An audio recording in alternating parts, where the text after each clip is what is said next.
오늘 우리는 이삭을 바치라는 하나님의 이해할 수 없는 명령 앞에 서 있는 아브라함의 모습을 보게 됩니다.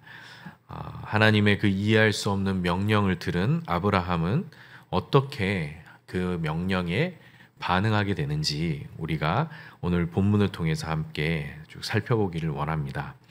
아브라함에게 이삭은 어떤 아들입니까? 아브라함이 100세가 되어 유일한 약속의 씨로 낳은 아들이죠. 이 약속은 여호와께서 아브라함과 사라 사이에 태어난 그 아들을 통해 큰 민족을 이루시고 또 그 민족에게 복을 주시겠다라는 그 약속이었습니다. 그런데 이삭을 바치는 그 일은 이 약속을 정면으로 거스르는 일이었죠. 게다가 여호와 하나님께서 다른 이방신들처럼 사람을 제물로 바치는 그 인신제사를 명하셨다는 사실도 좀 받아들이기가 어려웠을 것입니다. 레위기 18장 21절을 보시면 여호와께서 인신제사에 대하여 이렇게 말씀하십니다. 너는 결단코 자녀를 몰렉에게 주어 불로 통과하게 하므로 내 하나님의 이름을 욕되게 하지 말라. 나는 여호와이니라. 당시 이방 나라들 중에 몰렉이나 그모스 신을 섬기던 자들은 전쟁의 승리나 재해로부터의 안전을 기원하면서 공공연히 어린 아이들을 제물로 바치는 관습이 있었다라고 합니다. 하지만 여호와께서는 율법에서 이러한 인신 제사를 엄격히 금하셨다라는 것이죠. 그런데 왜 하나님은 아브라함에게만 이런 잔인한 명령을 내리신 걸까요? 우리 본문 1절에 보시면 그 이유에 대해 하나님께서 아브라함을 시험하시기 위함이었다라고 나와 있습니다. 이 모든 것이 아브라함을 시험하시기 위함이었다라는 사실을 여러분들은 납득하실 수 있나요? 만약 우리에게 이런 시험이 주어진다면 아들을 지키는 것이 맞을까요? 아니면 그 명령하신 대로 아들을 제물로 바치는 것이 맞을까요? 둘 중에 어떻게 하는 것이 더 좋은 신앙이라고 말할 수 있을까요? 아마 이 본문을 읽었던 이스라엘 백성들도 이러한 의문을 품으면서 아브라함의 발자취를 따라가 보았을 것입니다. 사실 본문은 이런 여러 가지 의문점들에 대해서 아무런 설명도 하지 않습니다. 오직 아브라함이 하나님의 이해할 수 없는 명령에 순종하는 그 과정만 담담하게 보여주고 있죠. 지금 창세기 저자의 관심은 하나님의 명령이 납득할 만한 것인지 또는 윤리적으로 옳은지를 따지는 것에 있지 않다라는 것입니다. 그보다는 아브라함과 이삭 이 두 사람이 갑자기 주어진 하나님의 이해할 수 없는 명령에 어떻게 순종했는지를 보여주는 데만 관심이 있을 뿐입니다. 사실 아브라함은 하나님의 첫 명령부터 지금까지 항상 이해할 수 없는 명령을 따라왔었습니다. 하나님은 창세기 12장 1절에서 아브라함이 하란 땅에 살고 있을 때에 그에게 나타나셔서 너는 너의 고향과 친척과 아버지의 집을 떠나 내가 내게 보여줄 땅으로 가라고 명하십니다. 히브리서 기자는 이때 아브라함이 갈 바를 알지 못하고 그 땅을 향해 나아갔다라고 말합니다. 이해할 수 없는 하나님의 명령 앞에 갈 바를 알지 못하고 그냥 믿음의 발걸음을 옮긴 것입니다. 또한 하나님은 아브라함이 99세 되던 때에 나타나셔서 그가 여러 민족의 아버지가 되게 하실 거라 말씀하시고 그의 후손들에게는 가나안 땅을 주시겠다라고 약속을 하셨습니다. 99세 때는 이 약속을 주셨죠. 이때 아브라함과 사라 사이에는 아들이 없었고 사라의 태는 이미 닫혀 있었습니다. 누가 봐도 이해할 수 없는 명령이죠. 이해할 수 없는 약속입니다. 하지만 아브라함은 이 약속의 증표로서 할례를 행하죠. 이처럼 아브라함은 이해할 수 없는 하나님의 명령에 믿음으로 반응하며 살았습니다. 그런 아브라함이 이제는 아들 이삭을 제물로 바치라는 하나님의 명령 앞에 서 있습니다. 그리고 아브라함은 이번에도 역시 그 이해할 수 없는 명령에 믿음으로 반응하죠. 물론 아브라함도 하나님의 명령에 의문이 없었던 건 아니겠죠. 하지만 아브라함은 그 모든 의문들을 뒤로 하고 순종의 발걸음을 내딛고 있습니다. 3절에 보시면 그가 아침 일찍 일어나 나귀의 안장을 지우고 또 두 종과 아들 이삭을 데리고 번제에 쓸 나무를 챙겨 하나님이 일러주신 그 모리아 땅에 있는 산을 향해 나아가고 있습니다. 그렇게 길을 떠난 지 3일째가 되자 번제를 드릴 그 산이 멀리 보이게 되죠. 아브라함은 따라온 종들과 나귀를 두고 이삭과 둘이서 그 산을 향해 걸어갑니다. 이때 아브라함의 심정은 어땠을까요? 이제 곧 이삭을 잡아 번제물로 바쳐야 하는데 마음속에 얼마나 많은 갈등이 일어났겠습니까? 그런데 그때 갑자기 이삭이 아버지께 질문을 던집니다. 아마 이삭도 참고 참다가 이 질문을 던졌겠죠. 내 아버지여, 번제할 어린 양은 어디 있나이까? 이 아브라함이 8절에서 내 아들아, 번제할 어린 양은 하나님이 자기를 위하여 친히 준비하실 것이다 라고 답하고 있습니다. 아브라함은 실제로 하나님이 번제할 어린 양을 미리 준비해 놓으셨을 거라고 믿었을까요? 5절에 보시면 아브라함이 종들에게 이삭과 함께 내가 돌아올 것이다. 저 산에서 예배를 드리고 내가 아들과 함께 돌아올 것이라고 말하고 있습니다.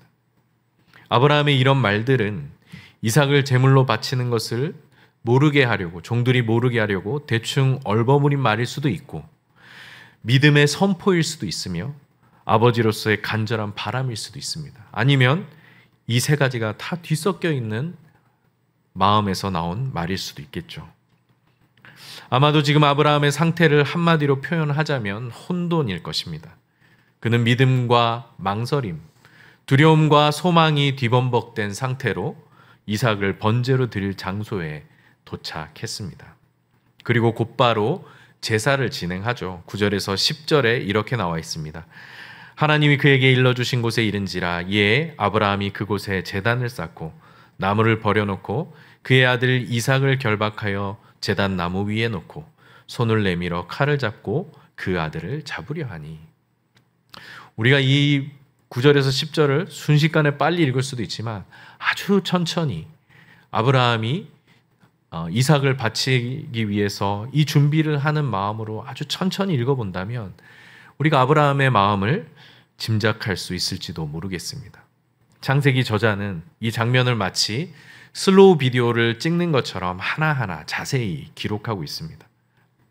이는 아브라함의 복잡한 심정을 잘 보여주고 있죠. 아브라함은 믿음의 사람이면서 동시에 사랑하는 이삭의 아버지였습니다. 우리의 신앙생활도 많은 부분이 혼돈 속에 있습니다. 하나님의 말씀과 약속을 붙들고 살아가지만 우리가 사는 세상 속에는 그 믿음을 흔드는 순간들로 가득 차 있습니다.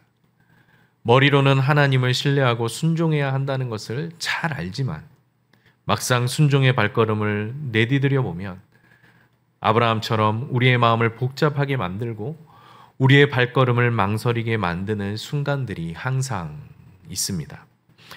그렇게 우리가 걷는 믿음의 길이라는 것은 확신과 비장함보다는 혼돈과 불확실함으로 채워져 있을 때가 더 많다라는 것이죠. 우리가 아브라함이 이삭을 제물로 바치는 이 장면을 너무나 당연하게 읽을 수도 있지만 아브라함의 심정에서 본다면 이삭을 사랑하고 또 이삭을 통해 이스라엘 민족을 일으키시겠다는 하나님의 약속을 받은 아브라함의 입장에서 읽는다면 쉽게 읽혀지지 않을 수 있습니다. 아브라함은 확신과 비장함보다는 혼돈과 불확실 속에서 가까스로 발걸음을 옮기고 그렇게 하나님이 지시한 산에 도착해 제단을 쌓고 이삭을 결박하여 눕혔습니다. 창세기 저자는 이 행동 하나하나를 자세히 기록하고 있습니다. 그리고 아브라함이 칼을 들고 이삭을 잡으려는 순간 11절에서 여호와의 사자가 급하게 아브라함의 이름을 2차례나 부르고 있죠. 아브라함이 부르심에 대답하자 12절에서 여호와의 사자가 이렇게 말합니다. 사자가 이르시되 그 아이에게 내 손을 대지 말라. 그에게 아무 일도 하지 말라. 내가 내 아들 내 독자까지도 내게 아끼지 아니하였으니 내가 이제야 네가 하나님을 경외하는 줄을 아노라. 이렇게 말합니다. 이 말씀은 마치 하나님께서 아브라함의 믿음에 대해 잘 모르셨다가 그 시험을 통해서야 비로소 아브라함의 믿음의 여부를 알게 되신 것처럼 기록하고 있습니다. 물론 하나님은 아브라함의 마음속까지도 감찰하시는 분입니다. 따라서 굳이 이런 시험을 통해 아브라함의 믿음이 어떤지를 확인하실 필요도 없으시죠. 그렇다면 하나님은 왜 아브라함을 시험하신 걸까요? 사실 이 시험은 하나님을 위한 것이 아니라 아브라함을 위한 것이었습니다. 하나님께서 아브라함의 믿음을 확인해 보시려는 것이 아니라 아브라함의 믿음을 자라게 하시려고 그를 시험하셨다라는 말입니다. 하나님의 약속을 받기 위해서는 그만한 믿음의 그릇을 요구하고 계시는 것입니다. 우리는 본능적으로 시험이라는 말에 거부감을 갖습니다. 그래서 하나님께서 나를 시험하신다라고 하면 왠지 기분이 언짢습니다.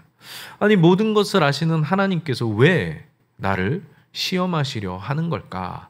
의문을 갖게 되죠. 하지만 우리가 일상 속에서 치르는 시험들을 보시면 그 시험이 그 출제자를 위한 것이 아니라 수험생을 위한 것이라는 것을 금방 알 수 있습니다. 운전면허 시험을 예로 한번 들어봅시다. 그냥 운전교육 몇 번 하고 운전면허증을 그냥 줘도 되지만 필기시험에 실기시험까지 치르는 이유가 무엇일까요? 당연히 운전을 하려는 사람이 교통법규를 잘 지키면서 안전하게 운전할 수 있게 하기 위함이죠. 운전면허 시험을 준비하면서 우리는 여러 가지 법규에 대해서 또 운전 기술에 대해서 익히게 되고 비로소 안전하게 운전할 수 있는 자격을 얻게 됩니다.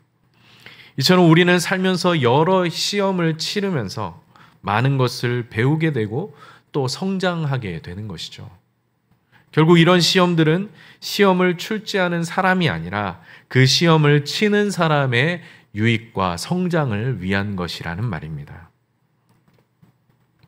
하나님께서 우리를 시험하시는 것도 마찬가지입니다. 이 시험들은 하나님의 유익을 위한 것이 아니라 우리의 유익을 위한 것입니다. 히브리서 12장 8절에서 11절에서 보시면 하나님께서 우리에게 시험을 주시는 것은 하나님의 유익이 아닌 우리의 유익. 만약에 그 시험이 아니라면 그 시험이 아니었다면 우리의 유익과 성장을 기대할 수 없었다라는 그런 사실을 우리에게 잘 보여주고 있습니다. 히브리서 기자는 이렇게 말합니다. 징계는 다 받는 것이거늘 너희에게 없으면 사생자여 친아들이 아니라 또 우리의 육신의 아버지가 우리를 징계하여도 공경하였거든 하물며 모든 영의 아버지께서 더욱 복종하며 살려 하지 않겠느냐. 그들은 잠시 자기의 뜻대로 우리를 징계하였거니와 오직 하나님은 우리의 유익을 위하여 그의 거룩하심에 참여하게 하시느니라. 무릇 징계가 당시에는 즐거워 보이지 않고 슬퍼 보이나 후에 그로 말미암아 연단받은 자들은 의와 평강의 열매를 맺느니라. 여기서 말하는 징계는 또 이 아브라함의 경우에서 본다면 시험으로 말할 수가 있을 것입니다. 하나님의 자녀라면 누구나 하나님의 징계, 하나님의 시험을 받기 마련입니다. 하나님의 시험을 받지 않는 자는 진정한 하나님의 자녀로 성장할 수 없습니다. 그리고 이 시험은 오로지 우리의 유익을 위한 것이요, 그 유익이라는 것은 바로 하나님의 거룩하심에 참여하는 것이라고 히브리서 기자는 우리에게 말해주고 있습니다. 그 징계를 받을 당시에는, 그 시험을 받을 때는 괴롭고 이해되지 않을 수 있겠지만 하나님은 그 시험을 통하여서 우리를 연단하셔서 의와 평강의 열매를 맺게 하시는 것입니다. 이것이 하나님의 시험을 받는 우리에게 주어진 약속이라는 것이죠. 본문 13절과 14절을 보시면 하나님의 시험을 통과한 아브라함이 이렇게 고백하고 있습니다. 아브라함이 눈을 들어 살펴본즉 한 순양이 뒤에 있는데 뿔이 수풀에 걸려 있는지라. 아브라함이 가서 그 순양을 가져다가 아들을 대신하여 번제로 드렸더라. 아브라함이 그 땅 이름을 여호와 이레라 하였으므로 오늘날까지 사람들이 이르기를 여호와의 산에서 준비되리라 하더라. 이렇게 말하고 있습니다. 하나님은 아브라함의 말대로 번제에 쓸 양을 미리 준비해 두셨습니다. 아브라함은 이삭 대신 그 양을 잡아 번제를 드린 뒤에 그 땅의 이름을 여호와 이레라고 짓습니다. 여호와께서 미리 준비해 놓으셨다라는 뜻이죠. 이는 믿음의 시험을 통과한 아브라함의 신앙 고백이었습니다. 그는 이 시험을 통해 이전에 알 수 없었던 하나님의 새로운 이름을 발견하게 된 것입니다. 하나님은 약속하실 뿐만 아니라 그 약속을 위해 모든 것을 준비하시는 분이라는 것이죠. 이 시험을 통해 아브라함의 믿음은 더 견고해졌을 것입니다. 하나님의 약속과 어긋나 보이는 어떤 상황 속에서라도 아브라함은 모든 것을 준비하시는 여호와 이레의 하나님을 의지하며 믿음의 발걸음을 옮길 수 있었던 것입니다. 이삭을 바치라는 그 명령을 통해서도 여호와 이레의 하나님을 보여주신 분이라면 이제 어떠한 약속이 어려움 속에서도 그 약속을 이루어 가시고 그 약속을 위해 모든 것을 준비해 놓으시는 하나님이실 거라는 믿음이 아브라함에게 생기게 된 것입니다. 우리 역시 하나님의 자녀로 살면서 여러 가지 믿음의 시험을 경험하게 됩니다. 이 믿음의 시험은 전적으로 우리의 유익을 위한 것이라고 했습니다. 이 시험을 통해 우리는 연단을 받아 정금과 같이 다듬어질 것입니다. 그러므로 믿음의 자녀들에게 닥치는 어떤 시련이나 고난도 우연히 주어지는 것은 없다라는 것을 우리는 믿는 것입니다. 하나님은 우리를 시험하실 뿐만 아니라 우리의 유익을 위해 모든 것을 준비하시는 여호와 이레의 하나님이십니다. 우리가 이해할 수 없는 시험과 연단을 받을 때라도 확실한 소망을 가질 수 있는 이유가 바로 여기에 있는 것입니다. 여러분은 지금 어떤 종류의 시험과 연단을 받고 계십니까? 이해할 수 없는 그 시험과 연단 앞에 마음이 어려워질 때에 아브라함이 이삭을 바치는 그 오늘 이 본문의 장면을 기억하시기 바랍니다. 때론 그 시험이 이해되지 않고 부당하다 느껴질 수 있습니다. 그럼에도 불구하고 이삭을 데리고 모리아 산을 향하던 아브라함처럼 우리도 묵묵히 믿음의 발걸음을 옮겨갈 때에 거기서 여호와 이레의 하나님을 고백하게 하시고 우리를 정금과 같이 세우실 하나님을 믿고 나아가시는 순종의 발걸음을 옮기시는 우리 성도님들이 되시길 바라겠습니다.